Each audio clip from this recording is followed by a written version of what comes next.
My name is Alan Bray. I'm an artist. I live in Sangerville, Maine, and I'm collaborating with Maine Public to do the sea bag.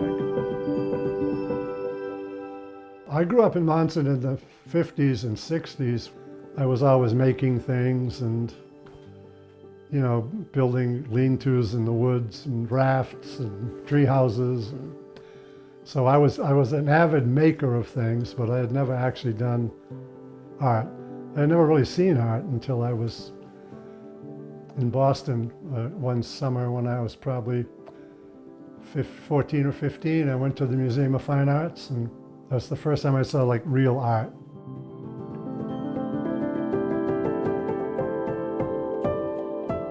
I got accepted to USM. That's when I started painting avidly and learning about it and doing it.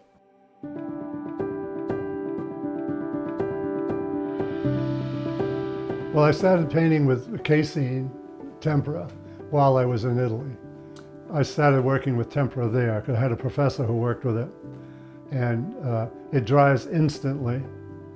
And it's kind of more like drawing than it is like painting. And it just appealed to me immediately. I just fell absolutely in love with it. I grew up around nature and I've been interested in it my whole life. It just became kind of obvious as a subject matter for me because I kept thinking, well, this is what you're actually interested in, so why the hell don't you paint it? Critics oftentimes refer to my work as surrealist, which I don't think is exactly right, but I think of it as kind of reimagining nature. I've never really been very fond of that idea that, the artist is here and the subject is there, and you paint the subject. So I think of it more as painting with my feet and walking around and seeing more of what's there, and then allowing that to suggest to me what might be of interest about it.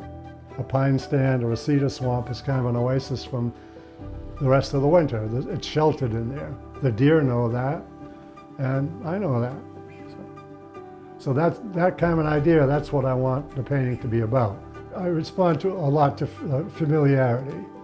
I paint a lot of places that I've seen 100 times or 1,000 times, and maybe one day you sort of see it differently. The light might be different, or the weather might be different, the atmosphere, the point of view, and it rises a little bit out of the ordinary, and that's the kind of thing I tend to gravitate toward in terms of painting.